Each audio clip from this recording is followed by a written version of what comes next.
Hey there guys, it's Darwin with another review, and this is actually a fun review. I'm going to be doing, it's Bourbon County time. Jeez, I'm excited. So this is 13 and 14 Bourbon County, and we're going to do this vertical. We're going to do it blind. So the 14 just came out. I'm excited to see these two beers against each other, and excited to finally have some Bourbon County. You know, this time of year is a great time of the year to get some Bourbon County. And actually, if you want to go straight to the review, I will post it in a link below. So yeah, but otherwise I have some other stuff to talk about. So if you want to listen, you can listen right now. Anyway, I have 13 and 14. Yeah, that's 14 posted on the bottom of these glasses. And so what I wanted to talk to you guys about was actually that this Bourbon County thing will sort of be a week. It'll be a week of Bourbon County, sort of in the sense that yeah, that's pretty close. In the sense that I will have multiple videos. So other than this vertical video, there will be a thing that I've been wanting to do, which is sort of have a beer, like, you know, I'm going to use Bourbon County, and sort of just have it in different glasses. You know, I'm going to try to drink Bourbon County and smell it from different kinds of glasses, you know, sort of like a little flight kind of glass, a snifter glass that I have, a Teku glass, and so a bunch of different kinds of glasses. And I'm curious to see how perception changes from glass. I've sort of done something like that myself, and I actually do want to shoot a video and sort of see my first impressions. I have never actually sat down and thought too hard about it, so that'll be a really fun video, sort of teach me about how glasses change perception of beer. Another video I want to do was do a vanilla, like a fake vanilla kind of video, because, you know, vanilla rye, you know, all the hype, everyone wants that beer. And so basically I have homemade vanilla extract. I'll sort of explain in the video, you know, I'll post links. I made my own vanilla extract, and I'll be pouring that a little bit into Bourbon County, and sort of we'll get to see, you know, how that goes, because, you know, I have a bunch of beer, you know, do something with it. And so that's gonna be fun. I actually had a vanilla rye recently on tap. It was a great tap takeover. So hopefully I'll be able to compare what I thought about the beer at the bar, like the actual vanilla rye, and the one that's homemade. Hopefully it actually stacks up. And then also the other thing another video that I'll be doing, fourth video. Wow, a lot of videos. So this is part one. The fourth video will be talking about Black Friday. You know, the events, talking about, you know, getting Bourbon County. That whole thing is probably different for a lot of people, how hard it is for you guys. But for us, it's okay. But yeah, well, I'll be talking about, you know, Black Friday events, getting Bourbon County, the variants, talking about Goose Island, talking about this and that. So if you want to hear me just like talk about random stuff, you know, talk about this awesome beer, history of this beer, that'll be another video. So anyway, as I was yammering, I've been mixing these around, and I definitely have no clue, because I was just talking and, you know, thinking and stuff. So I really have no clue which one's which. Yeah, there we go. So, oh, by the way, the reason why I'm doing this blind, by the way, I'll keep mixing, is because it's about perception. I think sometimes when you do a vertical, you might get biased to sort of think that an older beer is better, a certain vintage is better for some reason. I think that, you know, I imagine some people might go, you know, like, oh yeah, older one, less alcohol, definitely better. Gotta age all your beer, right? Like, that's definitely something that probably happens to some people. And I don't think that's not always the case. Not all beer ages well. So let's see how this beer ages. I've actually done this maybe once or twice, but this is actually a time I get to sit down and actually think about it. So the first one, don't know what it is.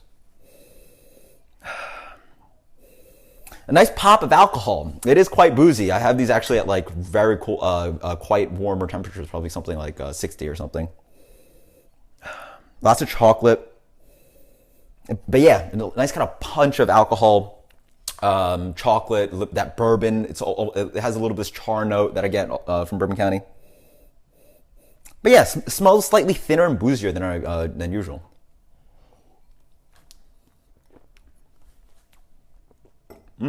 Nice. Obviously not thin on the palate. Awesome mouthfeel. I get yeah, obviously that bourbon throughout. Quite a good amount of heat. I get a nice pop of dark fruit, which is interesting. Not a note I'd always get in Bourbon County. Wonderful amounts of vanilla, lots of this oaky flavor throughout, but not too dominant. Nice kind of chocolate flavor. Good kind of a roasted and coffee bitterness on the back end. That classic kind of fudgy vanilla coconut sweetness on the back end as well. Very nice. But yeah, it's quite hot. Popped into my nose already. Wow. Not sure which one that is. I assume it's a 14. Oh, wow. That is a different aroma. Wow.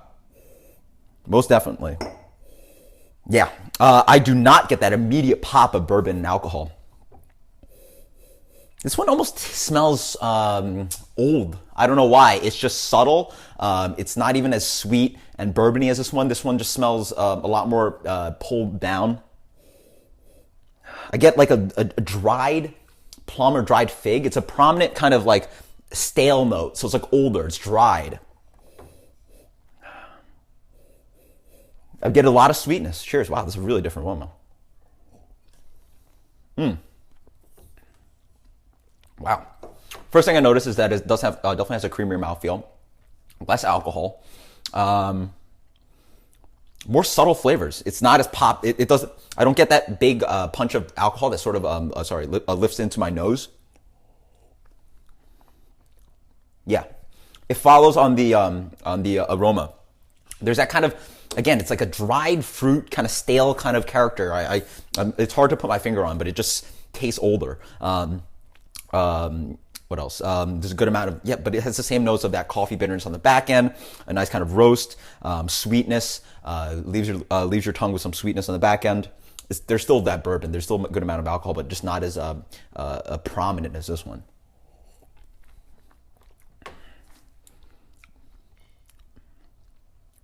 Good amount of, less roast, but I will say this to me is more of like a dark fruit bomb and just like more restrained flavors.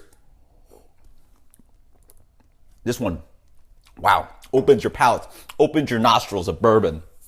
Aggressive.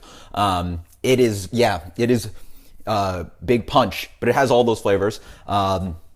Which one do I prefer? Oh, wow, a wonderful kind of chocolate sweetness on the back end. Which one do I prefer? That's a good question. I prefer this one, which I imagine is the 14. So yeah, I imagine. I like this one more because it just reminds me of more of what Bourbon County is. It's a big pop of bourbon in front. It has these kind of big kind of roasty notes, the sweetness on the back end. It just is what I'm looking for. It is a big bomb of a beer. This to me just tastes like, quote unquote, stale. It tastes less exciting. It's some beers I like sort of like to be cohesive and sort of these beautifully complex beers. This beer just doesn't really exactly do that. It's nice and smooth, but it just tastes like it's knocked down a notch and it's not as exciting. And I'm fine with the alcohol in this one, actually. I like the fact that this doesn't have that big pop of alcohol that hits your nose, but it's lacking in flavor because of that somehow. So that's my guess. Let's find out. Oh, wow. Holy smokes. I'm wrong. That is so weird. Huh. All right, guys, you got me. The one I like more is the 13. And for some reason is boozier and thinner. That is good. Yeah. And the 14 just has this flavor. Tell me if you guys get this flavor on 14. I'm having a hard time picking it out. It's like maybe bitter chocolate that I'm getting. It's just something that's hard to pick out.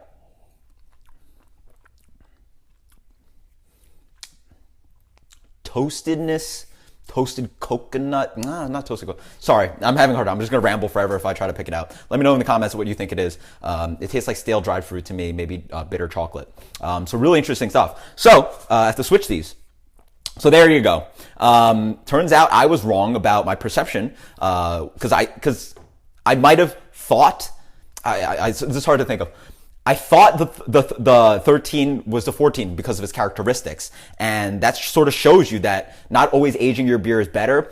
You might always assume that, okay, the 13, it's going to have those more, mellow flavors. It's going to have less alcohol. But that's not the case here. It turns out for some reason that the 14 is a slightly more restrained beer. And in my mind, not as good. Whereas the 13 is, explosive. It's delicious. It's exactly what I want from Bourbon County. So there you go. Man, that is killer. So there you go. If you have Bourbon County, age it for a year because apparently it might turn out like this. Another recommendation is actually from Brian Taylor, who is the cellar master at Goose Island. Got to meet him at a migration event, and he's one of the people that, is the brainchild of this amazing beer. And he thinks the magic number, I was asked him specifically, so who would be a better person in the world to ask than the person that produces the beer to say, hey, where do you like Bourbon County at? And he says 2 years. He thinks like the magic number is 2 years.